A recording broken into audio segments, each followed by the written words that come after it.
신약성경 야고보서 4장 13절에서 16절 말씀. 들으라, 너희 중에 말하기를 오늘이나 내일이나 우리가 어떤 도시에 가서 거기서 1년을 머물며 장사하여 이익을 보리라 하는 자들아, 내일 일을 너희가 알지 못하는도다. 너희 생명이 무엇이냐? 너희는 잠깐 보이다가 없어지는 안개이니라. 너희가 도리어 말하기를 주의 뜻이면 우리가 살기도 하고 이것이나 저것을 하리라 할 것이거늘, 이제도 너희가 허탄한 자랑을 하니 그러한 자랑은 다 악한 것이라. 아멘. 오늘 우리는 야고보서 4장 13절에서 16절 말씀만을 읽었지만 많은 주석들은 4장 11절에서 17절을 한 단락으로 묶어서 읽기도 합니다. 어떤 주석은 야고보서 4장 전체에 하나님이 없는 자기 중심적인 삶에 대한 교훈들이라는 제목을 붙였고, 찰스 스윈돌 목사님은 4장 11절에서 17절을 한 단락으로 묶은 후에 하나님의 역할을 대신하려고 하는 것의 위험성이라는 제목을 붙였습니다.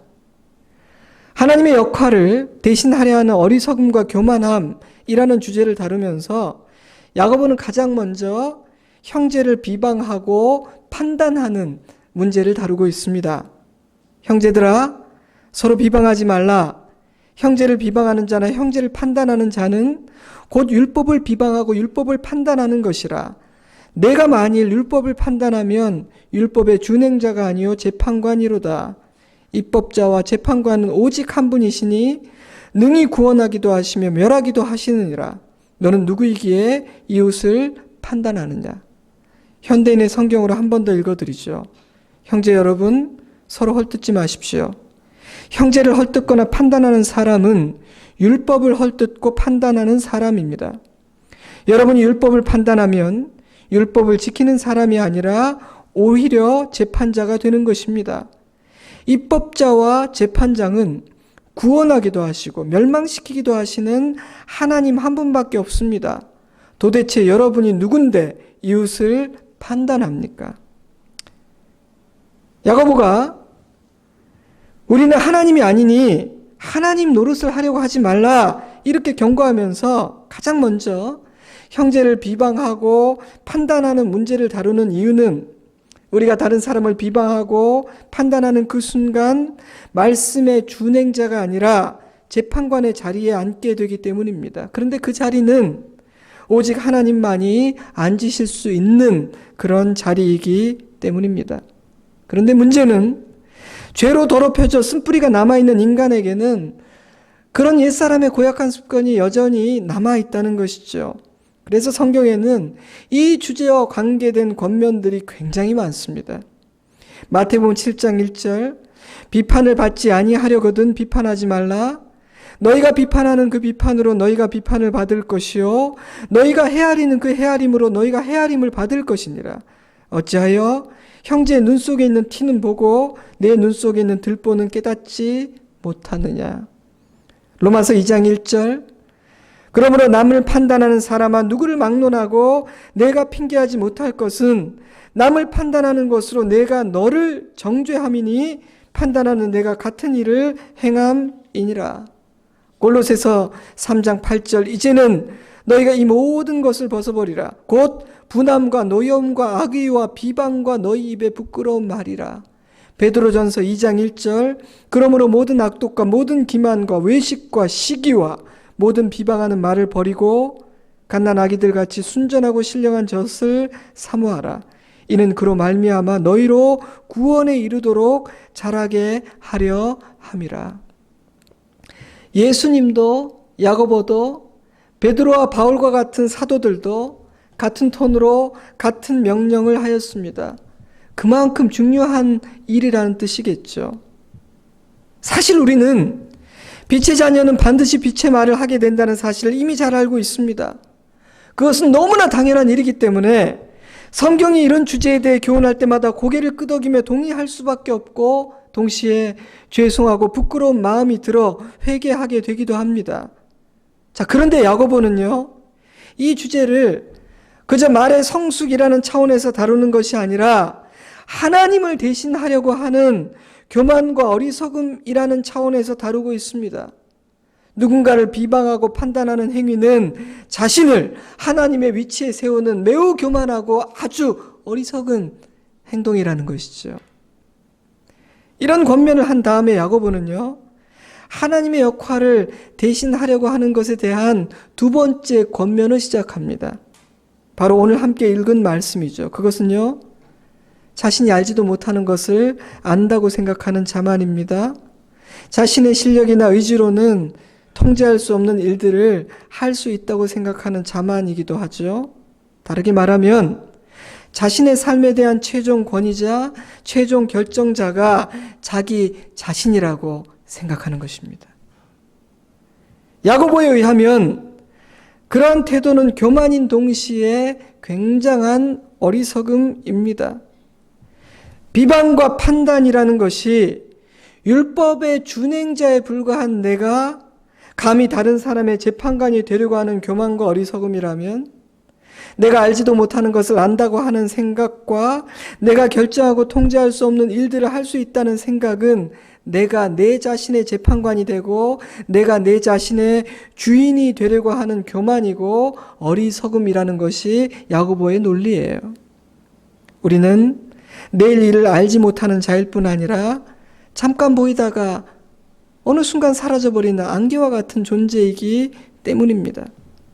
사랑하는 성도 여러분, 오늘 함께 읽은 말씀에 의하면 우리는 무엇을 모르는 존재이며 우리는 어떤 것들을 통제할 수 없는 존재입니까? 제가 다시 13절과 14절을 읽어드리죠. 들으라, 너희 중에 말하기를 오늘이나 내일이나 우리가 어떤 도시에 가서 거기서 1년을 머물며 장사하여 이익을 보리라 하는 자들아, 내일 일을 너희가 알지 못하는도다. 먼저 오늘이나 내일이나라는 문장이 눈에 띕니다. 이 문장은요, 우리는 언제 출발할지, 어떤 일을 언제 시작할 수 있을지 알지 못한다는 사실을 교훈하고 있는 것 같아요. 여행을 예로 든다면 예약을 하고 준비를 하고 계획을 한다 할지라도 그날이 진짜 출발일이 될지 아닐지는 그날이 돼봐야 하는 것 아닙니까?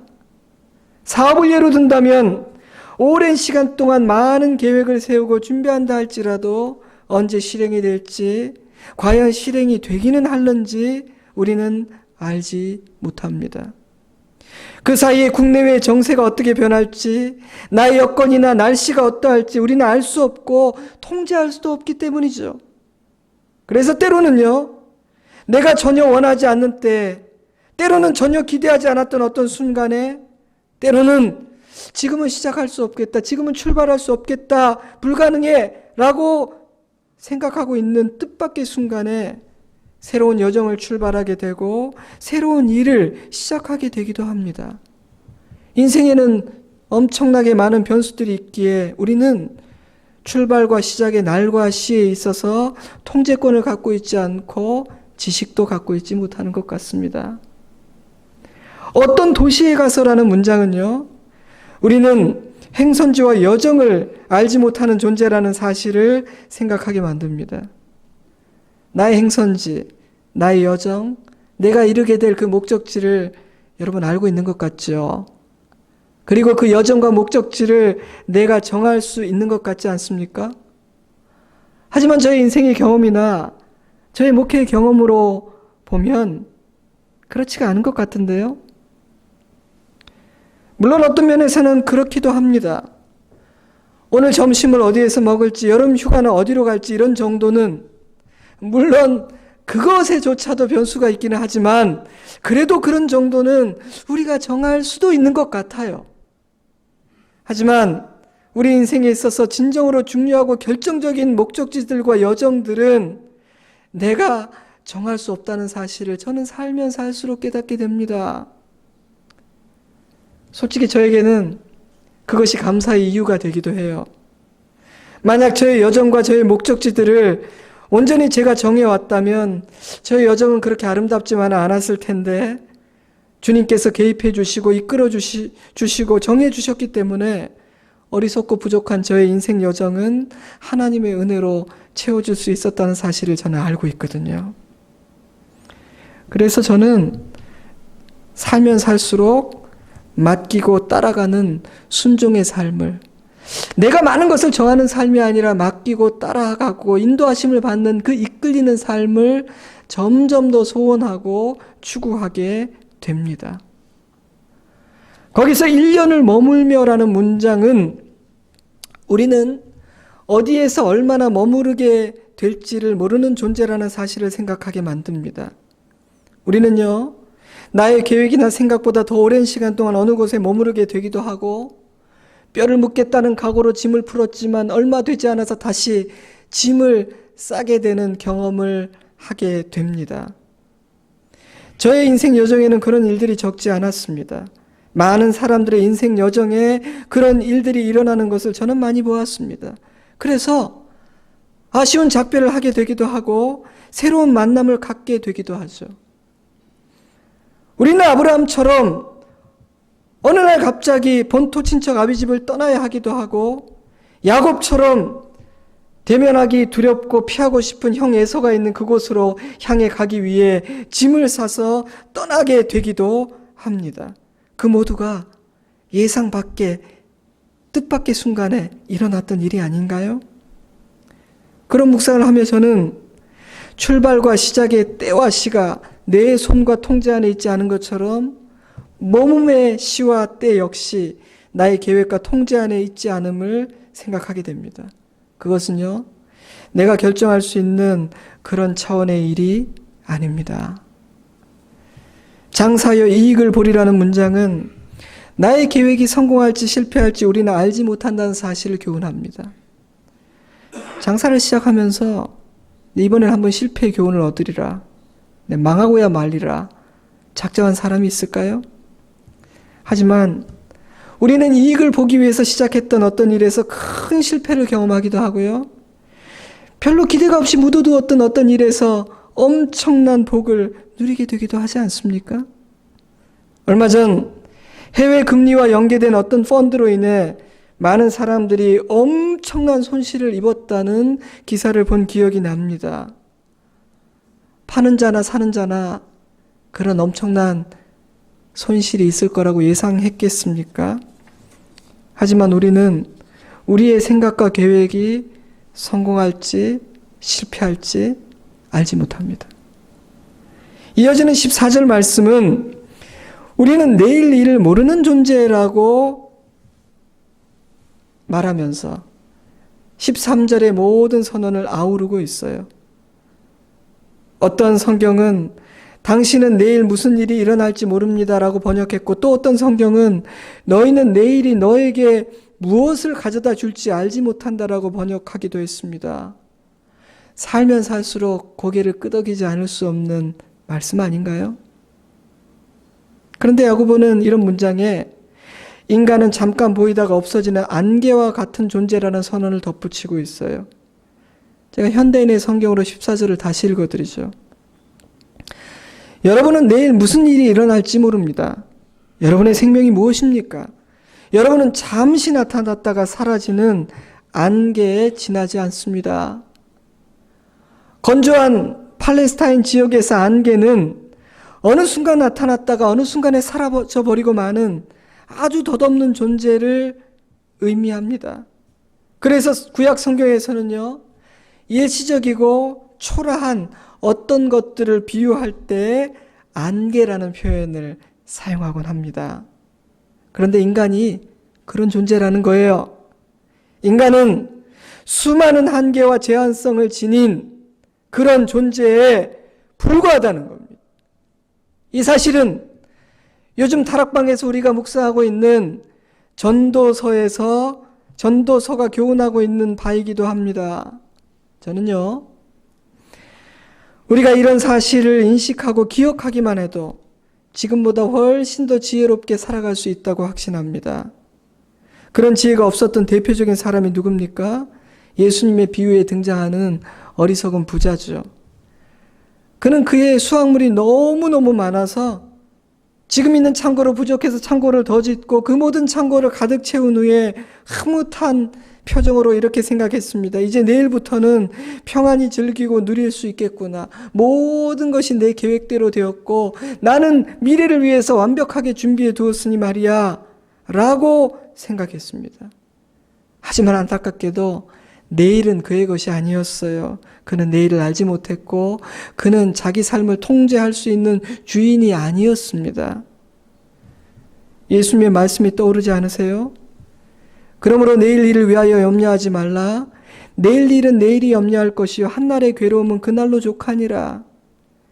내일 일을 알지도 못하고 그 어떤 것도 장담할 수 없고 통제할 수 없는 안개와 같은 존재가 내일 일에 대해서 지나치게 염려하고 많은 계획을 세우는 것은 너무도 어리석은 일이기 때문이에요. 그런데 말입니다, 여러분.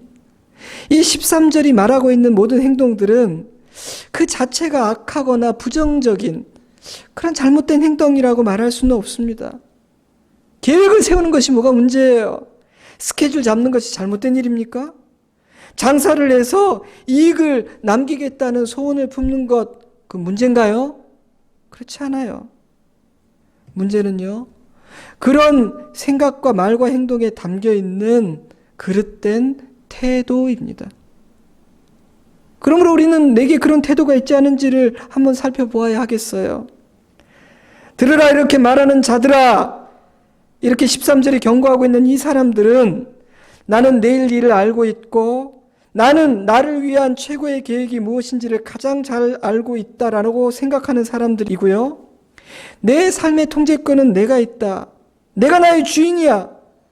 나는 나의 노력과 계획으로 내가 원하는 것을 이룰 수 있고 얻을 수 있으며 심지어 웬만한 상황들을 통제할 수 있다라고 착각하는 사람들입니다.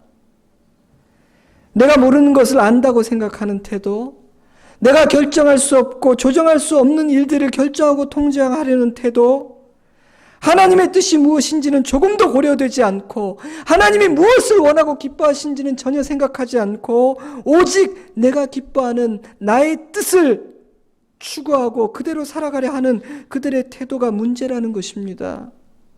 그래서요, 이들의 삶에서는 쉼을 찾을 수가 없어요. 항상 분주하고 머리를 쓰느라 골치가 아픕니다. 통제할 수도 없는 것을 통제하고 계획하려고 하니까 얼마나 피곤하겠어요.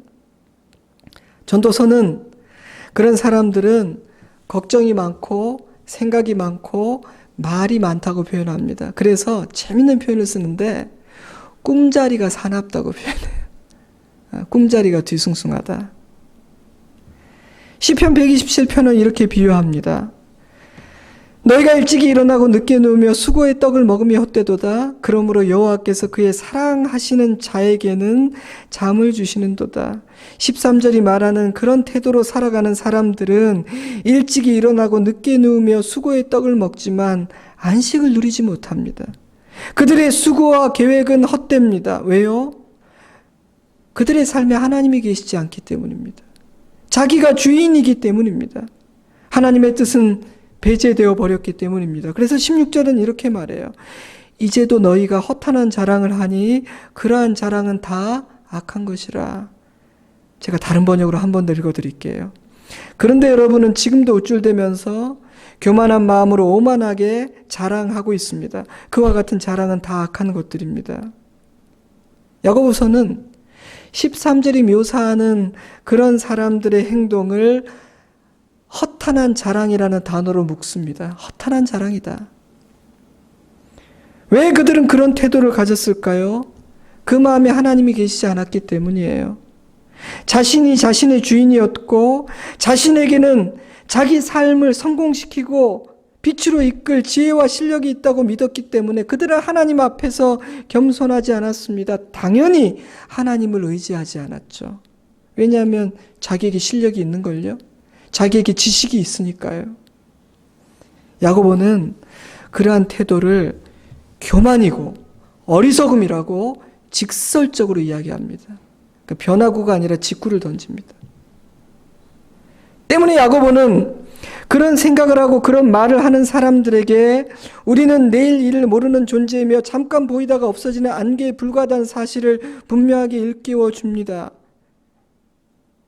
자신이 수많은 한계를 지닌 연약하고 어리석은 힘없는 존재라는 사실을 인식하면서 살라는 것이죠.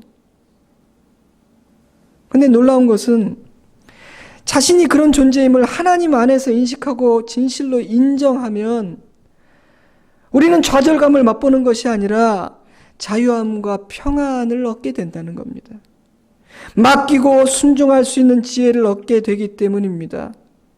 운전대를 주님에게 맡긴 자의 자유함, 선한 목자를 믿고 의지하고 따르는 양들이 느낄 수 있고 소유할 수 있는 평안함과 안정감을 그 순간에 누릴 수 있다는 것입니다. 사랑하는 성도 여러분, 혹시 우리가 그런 은혜를 누리지 못하는 이유가 그런 우리의 한계를 진실로 하나님 앞에 인정하는 그 자유함에 이르지 못했기 때문은 아닌지 한번 생각해 보시기 바랍니다. 13절과 14절이 묘사하는 그런 태도가 내게 아직 남아있기 때문은 아닌지 생각해 보시기 바랍니다. 사랑하는 성도 여러분, 우리는 참으로 많은 한계를 지닌 존재입니다. 저와 여러분에게는 능력의 한계가 있습니다.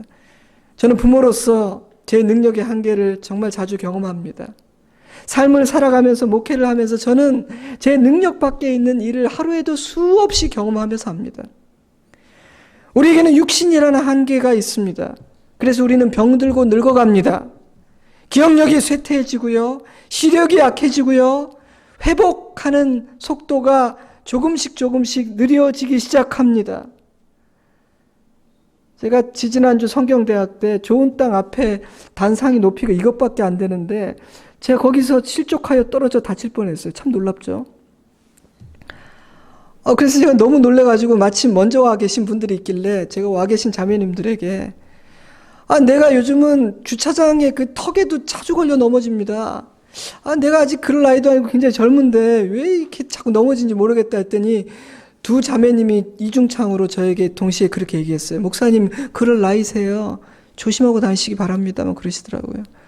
제가 그날 육신의 연약함을 깊이 깨닫고 그렇구나. 우리에게는 지식과 경험의 한계로 인한 안목의 한계도 존재합니다. 여러분, 내가 아는 것이 전부가 아니에요. 우리가 모르는 것, 우리가 경험해보지 못한 영역과 세계가 너무나 많습니다. 그래서 우리의 시야와 안목은 굉장히 좁죠. 그래서 성경은 인간을 근시안적인 존재로 심지어 맹인으로 비유하기도 합니다. 그런데 우리는 자주자주 자신이 굉장히 시야가 넓은 사람이라고 착각하죠. 우리에게는 수명의 한계도 있습니다. 100세 시대라고 하지만 죽음 이후에 보낼 영원한 시간에 비하면 해 아래에서의 삶은 찰나와 같으며 심지어 우리는 우리에게 허락된 시간이 얼마인지조차도 모릅니다. 인간은 이토록 많은 한계와 제한성을 지닌 존재라는 거예요. 그러한 인간을 향해 야고보서는 이렇게 권면합니다. 15절, 그러니 너희는 그러한 존재이므로 너희가 도리어 말하기를 주의 뜻이면, 만약 주님이 원하신다면, 그것이 주님의 뜻이라면, 주님이 허락하신다면 우리가 살기도 하고 이것이나 저것을 하리라 할 것이거늘. 자, 여러분에게 이 말씀을 어떻게 들립니까? 어떻게 하라는 것 같으세요? 안타깝게도 주님의 뜻이라면, 주님이 허락하신다면 이라는 말은 그냥 의미 없이 상투적으로 사용되기도 하고 심지어 자신의 행동을 합리화시키기 위해서 함부로 사용되기도 하는 것 같습니다. 또 때로는 주님의 뜻대로 되겠지 아니면 할 수 없고 라는 식으로 매우 무책임하고 자조적인 의미를 담아서 쓰이기도 하는 것 같아요. 하지만 주님의 뜻이라는 표현은 절대로 함부로 사용해서는 안 되는 무겁고 의미 있는 말입니다. 그러니 이 표현을 사용할 때는 반드시 물어보세요. 내가 이 주님의 뜻이라는 단어를 써도 되는가? 정말 하나님이 말씀하셨는가? 이것이 주님의 뜻이고 마음인가? 물어보신 다음에 사용하세요. 이 표현은요, 가볍게 함부로 쓸 수 있는 상투적인 말이 아니에요. 자, 그렇다면 15절을 통해 야고보는 무엇을 말하고 싶은 것일까요? 야고보는요, 인생을 대하는 성도의 태도와 지향점이 어떠해야 되는지를 말해주고자 하는 것 같습니다.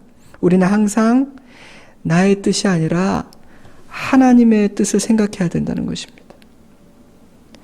13절의 말을 하는 사람들은 나의 뜻을 말하며 사는 사람들이에요. 그러나 야고보는 하나님의 백성들은 하나님의 뜻을 생각하면서 살아야 된다는 거예요. 하나님의 뜻에 대해서 말해야 된다는 겁니다. 도리어라는 단어는 무엇에 반대하여 무엇에 대항하여라는 의미를 지니고 있습니다. 그러므로 야고보는 지금 13절이 언급하는 그런 사람들이 가진 관점과 삶의 태도와 반대되는 그런 태도에 저항하는 성도의 삶의 관점과 태도에 대해서 권면하고 있는 것이죠.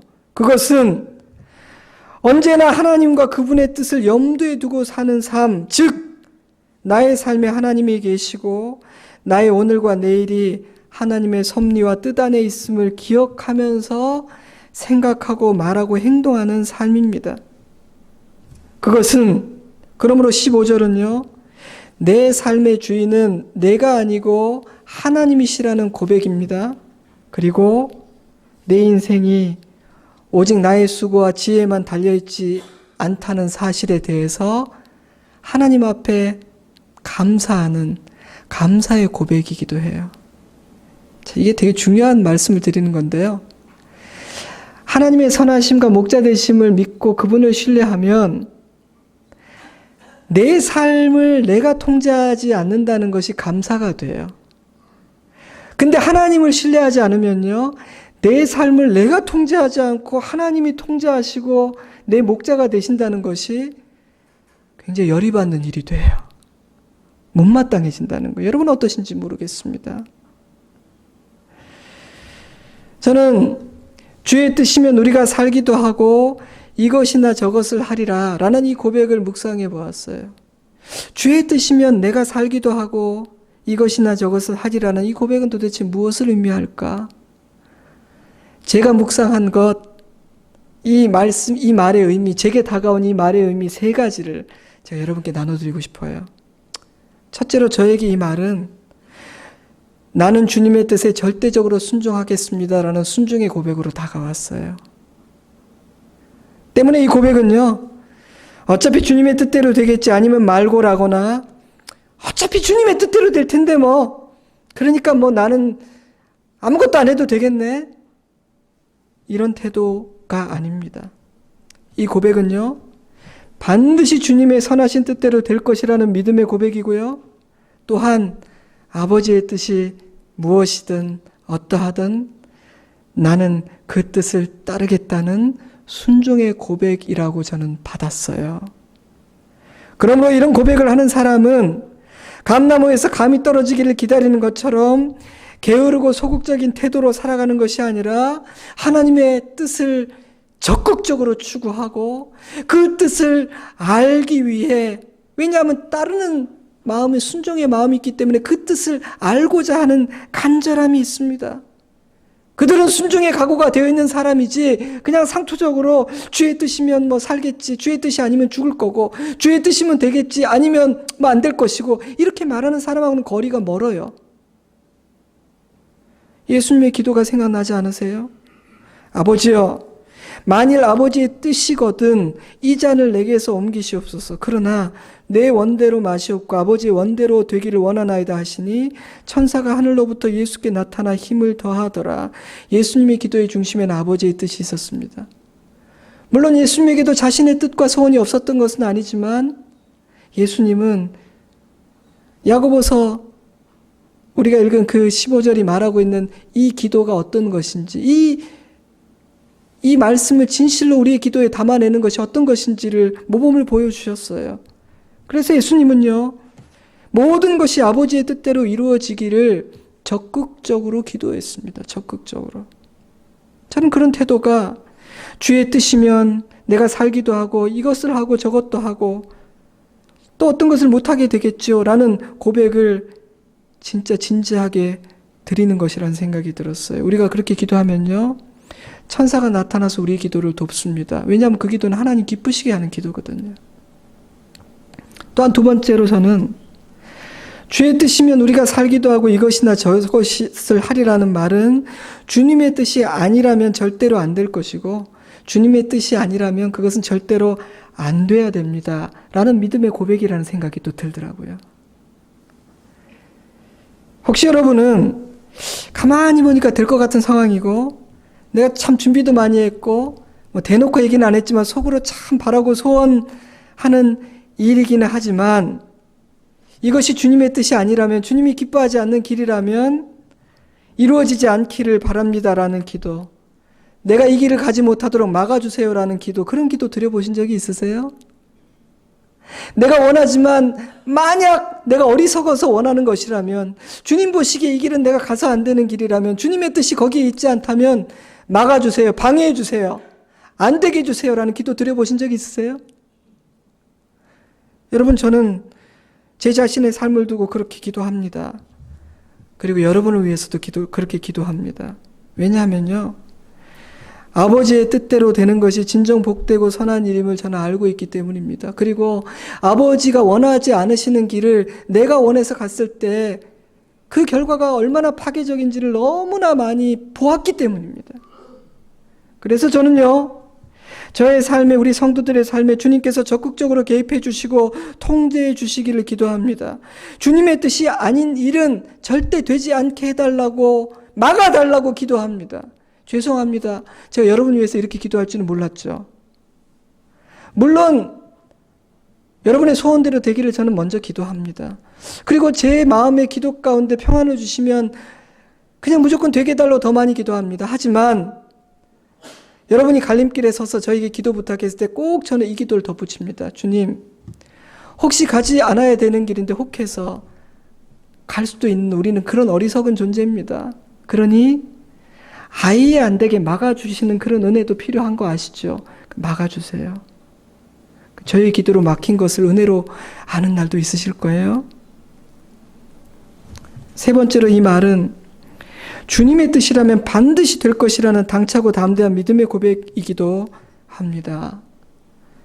아무리 안 될 것 같은 상황이고 내게 주어진 것이 없고 내가 약하고 부족하다 할지라도 하나님이 약속하셨고 뜻을 정하셨다면 반드시 그대로 된다는 믿음의 고백인 것이죠. 여호수아와 갈렙의 믿음이 생각났어요. 가나안의 성읍들은 크고 견고하며 거민들은 크고 강했음에도 불구하고 그 두 사람이 승리를 확신했고 그 땅을 취할 수 있다고 확신했던 근거는 하나님의 뜻이 오래전에 정해졌다는 것을 이 두 사람이 알았기 때문입니다. 여호수아와 갈렙은 자신들이 강하다거나 미래를 안다거나 통제할 수 있다고 생각했던 13절이 묘사하는 그런 종류의 사람, 그래서 함부로 말하는 그런 종류의 사람이 아니었습니다. 하지만 그 두 사람은 하나님의 뜻과 섭리 안에서 모든 것을 바라보았기에 약속하신 대로 될 것임을 확신했던 것입니다. 사랑하는 성도 여러분, 참된 확신은요, 하나님의 약속을 믿고 붙드는 사람, 아버지의 뜻을 이해한 사람만이 가질 수가 있는 것입니다. 사랑하는 성도 여러분, 이처럼 야고보는 하나님의 역할을 대신하려 하는 어리석음과 교만을 경고하고 우리가 어떤 한계를 지니고 있는지, 어떤 존재인지를 가르쳐 줍니다. 그리고 우리가 가져야 될 관점과 삶의 태도를 교훈하고 있어요. 자, 그렇다면 우리는 어떤 태도와 관점을 가지고 해 아래서의 짧디 짧은 이 생을 살아가야 하는 것일까요? 제가 묵상한 바 4가지만 나누겠습니다. 이 4가지를 마음에 품고 돌아가서 살아가시기를 바라요. 첫째로, 우리는 겸손해야 됩니다. 저와 여러분은 하나님이 아닙니다. 그러니 나의 주인이 되려고 하고 다른 사람의 재판관이 되려고 해서는 안 됩니다. 우리는 겸손해야 됩니다. 하나님 앞에 열어두어야 합니다. 둘째로, 우리는 하나님의 주인 되심을 인정하고 기억해야 하며 삶의 통제권을 하나님께 드려야 합니다. 하나님을 진심으로 환영하고 기뻐하며 나의 주인, 나의 목자가 되어 나를 다스려 주시고 내 삶의 여정을 인도해 주시기를 하나님께 요청하라는 뜻입니다. 셋째로, 우리는 하나님을 의지해야 하며 하나님 안에서 소망을 발견해야 합니다. 내가 가진 어떤 것, 나의 경험이나 실력, 세상이 돌아가는 분위기나 상황, 어떤 사람 의지해서는 안 됩니다. 우리가 의지할 수 있는 유일한 한 분은, 우리의 소망이 되어주실 수 있는 오직 한 분은 하나님밖에 없다는 사실을 기억하세요. 절대 자신을 의지하지 마세요. 사람을 사랑하고 신뢰해야 되지만 너무 사람을 의지하지 마세요. 사람 때문에 쉽게 넘어지고 상처받지 마세요. 여러분이 그런 자리에 있다면 하나님을 온전히 의지하지 못한 상태에 있는 것이고요. 아직도 연약한 인간을 의지하고 있는 상태에 있는 거예요. 여러분은 연약한 인간을 의지하면 어떻게 되겠어요? 야고보서 13절 14절에 인간은 그런 존재밖에 안 되는데 그 연약한 인간인 자신과 연약한 인간인 사람을 의지하면 어떻게 되겠냐고요. 생각해 보세요. 그리고 마지막 넷째로 우리는 주님의 뜻대로 되기를 적극적으로 소원해야 하고 순종의 고백을 해야 합니다. 하나님의 뜻을 적극적으로 구하세요. 그리고 순종하겠다고 믿음으로 고백하세요. 나의 힘이 사라지고 주님의 능력으로 다시 살게 되는 그 순간에 우리는 소망의 삶, 자유로운 삶으로 들어가게 됩니다. 그래서 그리스도인은요, 오뚜기처럼 다시 일어서는 사람이에요. 넘어지지만 다시 일어서는 사람이에요. 그래서 우리의 원수 마귀는 진정한 그리스도인을 만나면 굉장히 골치가 아파요. 모르는 것을 안다고 착각하고 통제할 수 없는 것들을 내가 통제하고 결정할 수 있다고 생각하면서 자기 자신이 세상과 자신의 주인이 되어서 사는 사람들은 좌절시키고 낙심시키기가 쉽고 유혹하기도 너무나 쉬웠는데 겸손히 주님을 의지하고 자신의 연약함과 부족함을 인식하기에 삶의 통제권을 주님께 맡겨드리고 따라가는 순종의 사람들은 이게 다루기가 쉽지가 않은 거예요. 다룰 방법이 없는 거예요. 그래서 머리가 아파요. 참된 그리스도인을 만나면. 이놈들은 내 마음대로 안 되네. 이들은 자신의 거짓말에 잘 속지 않고요. 시험과 고난으로 잠시 쓰러지기도 하지만 금방 다시 일어나고 어둠과 악의 길을 기뻐하지 않고 빛을 따르기를 즐거워하는 사람들로 바뀌었기 때문입니다. 사랑하는 성도 여러분, 저와 여러분의 삶이 이러하기를 주님의 이름으로 축복합니다. 이 세상과 이 세상의 사람들과 우리의 원수가 하나님 안에 있는 지혜로운 우리를 더 이상 만만하게 여기지 못하게 되기를 주님의 이름으로 축복합니다. 만만한 사람이 되지 마세요. 건드리면 자빠지는 사람이 되지 마세요. 저는 마지막으로 하나님의 역할을 대신하려고 하지 않으려면 이런 태도를 버리라는 실제적인 한 가지 권면을 드리고 말씀을 맺고 싶어요. 그것은 그 어떤 일이든 간에 여러분의 눈에 어떻게 보이든 여러분이 어떤 감정이 들든 그 어떤 일이든 함부로 단정 짓지 말라는 겁니다.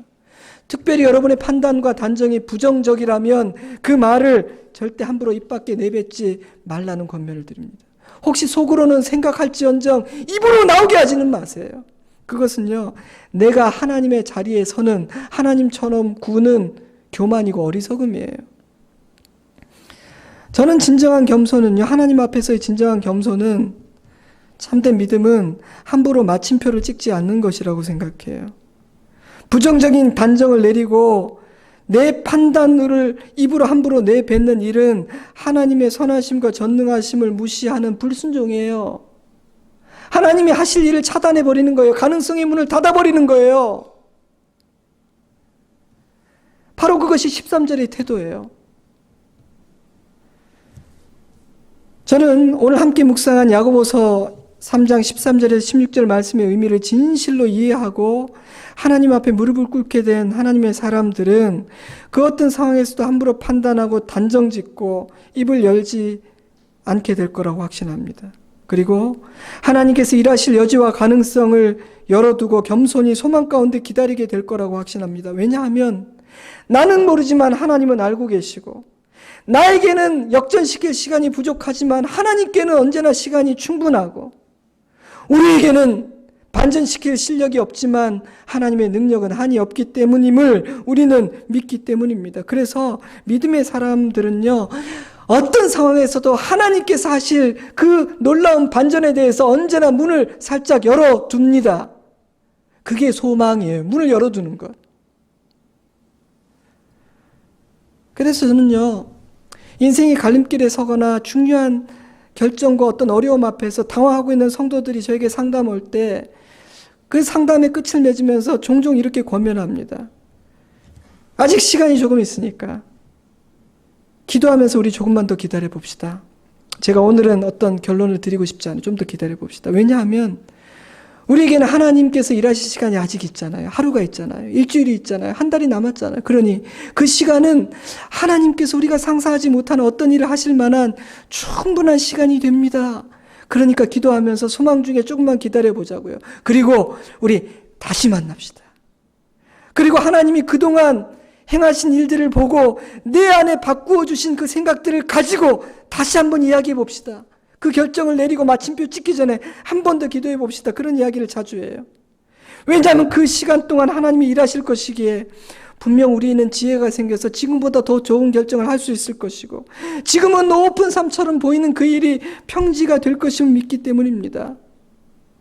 성도들에게만 그렇게 말하냐고요? 아니요. 저는 저의 삶도 그런 관점으로 바라봅니다. 제가 어떤 중요한 일을 앞두고 일주일이 남아있다면 저는 섣불리 판단하지 않습니다. 하나님, 일주일이 있습니다. 이 정도 시간이면 하나님 충분하잖아요. 아버지에게 충분하시잖아요. 그러니까 제가 경거망동하지 않고 기도하고 소망 중에 기다릴게요. 그런 다음에 제가 무엇인가 방향을 잡아야 되는 그 순간에 제 안에 그동안 주신 뜻, 주님이 행하신 일들을 보면서 따라가겠습니다. 기다리게 됩니다. 인간은 아무것도 모르는 존재구나. 내가 통제할 수 있는 것이 진짜 전혀 없구나. 야고보서의 말씀은 우리에게 이런 좌절감과 실망과 낙심을 주면서 끝나지 않습니다. 우리 묵상의 끝은 소망이며 안식이며 평안이고 믿음의 승리입니다. 사랑하는 성도 여러분, 오늘 이 말씀이 여러분에게 무엇이라고 외치고 있습니까? 어떤 도전을 주고 있습니까? 무엇을 소원하라고 말하고 있습니까? 무엇을 회개하라고 말하고 있습니까? 무엇을 바라보라고 말하고 있습니까? 어떤 음성이 들립니까? 여러분, 한 주간 이 말씀을 품으시고 말씀을 여러분 품 안에서 자라게 하시고 키워내시길 바라요. 여러분, 이번 한 주간 이 말씀의 거울에 여러분 자신을 진지하게 비추어 보시길 바랍니다. 제 설교는 잊어도 좋지만 이 말씀은 잊지 마세요. 안타깝게도 아마 오늘 오후에 오늘 본문이 뭐였지 다 잊어버리는 경우가 참 많다고 제가 알고 있어요.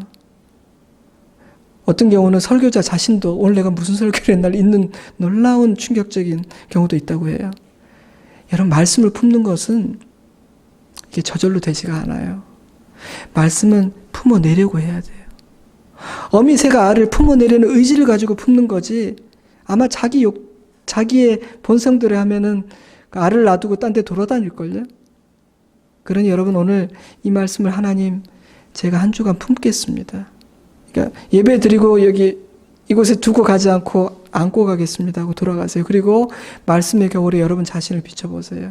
주님의 음성을 들으세요. 그리고 그 음성에 반응하고 따르세요.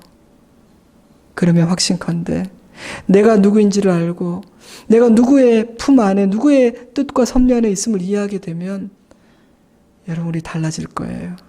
달라질 거예요. 그 은혜를 누리시는 저와 여러분 되기를 주님의 이름으로 축복합니다. 기도하겠습니다. 사랑하는 여러분, 기도의 사람, 경건의 사람 야고보가 고백하는 굉장히 진지하고 실제적인 인생의 교훈이 오늘 이 짧은 말씀 안에 담겨 있습니다. 심오하지만 또 쉽기도 하고 참 현실적인 그런 말씀이에요. 여러분은 지금 이 13절에서 16절 중에서 어떤 자리에 서 있는지를 생각해 보세요. 나에게 어리석음과 교만이 없는지, 내가 서야 할 자리와 또 하나님 안에 어떻게 살아가야 될지를 모르기 때문에 내가 주님이 예비하신 그 복된 삶을 누리고 있지 못한 것은 아닌지 생각해 보십시오. 이 시간 이 말씀을 묵상하면서 우리 잠시 기도하겠습니다. 함께 기도합니다. 아버지 하나님, 아버지 하나님, 아버지 하나님, 아버지 주십시오.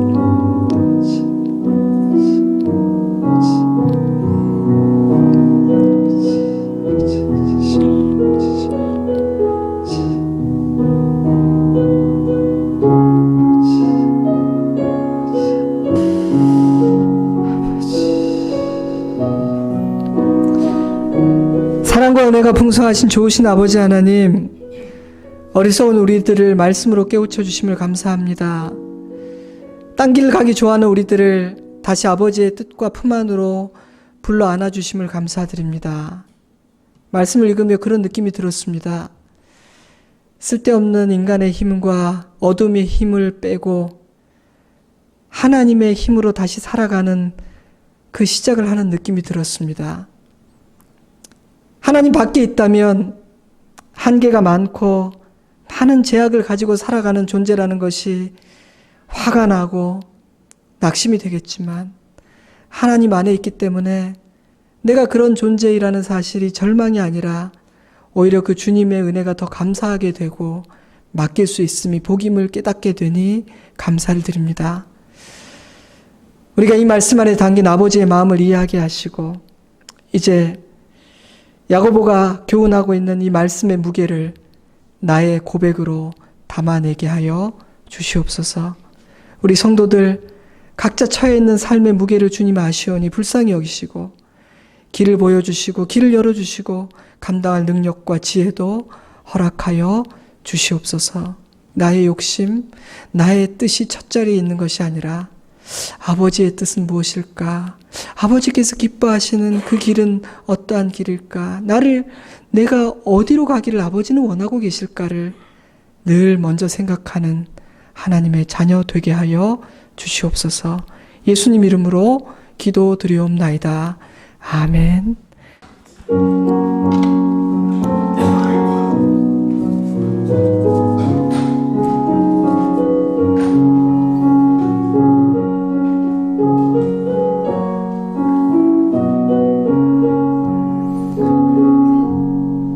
아침 해가 돋을 때 만물 신선하여라. 나도 세상 지낼 때에 햇빛 되게 밤낮주를 위하여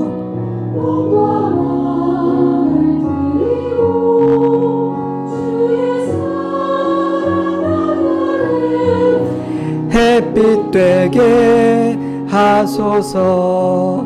주여 나를 도우사 세월호 송 안고서 어두운 세상 지낼 때 햇빛 되게 주여 나를 도우사 주여 나를 도우사